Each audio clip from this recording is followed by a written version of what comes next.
তো hello guys, আমার যে নতুন ব্ল্যাক থার্ড আছে ওই থার্ডটা নিয়ে আমি আজকে আমার পুরনো বাড়িতে যাবো।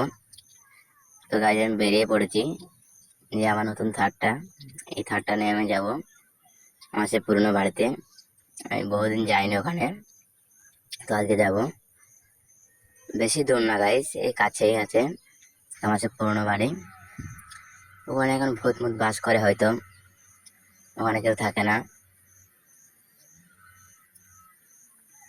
তো গাইস আমি চলে যাচ্ছি আমার সে পুরনো বাড়ি। লাইক করে দেবে সবাই। তো গাইস গাড়ি আমার খুব জোরে যাচ্ছে। এই যা গাইস, গাড়িটা আমার পাল্টি হয়ে গেছে, তো এখানে আবার ঠিক হয়ে যাবে, ঠিক হয়ে গেছে গাইস, আমার লাগেনি, তোমরা কিছু মনে করো না। এই যে আমার পুরোনো বাড়িটা, এখানে চলে এসেছি গাইস। গাইস গাড়ি চালানো আমার হচ্ছে না আজকে, তো এই সে আমার নতুন থার আর এই বাড়ি স্যার।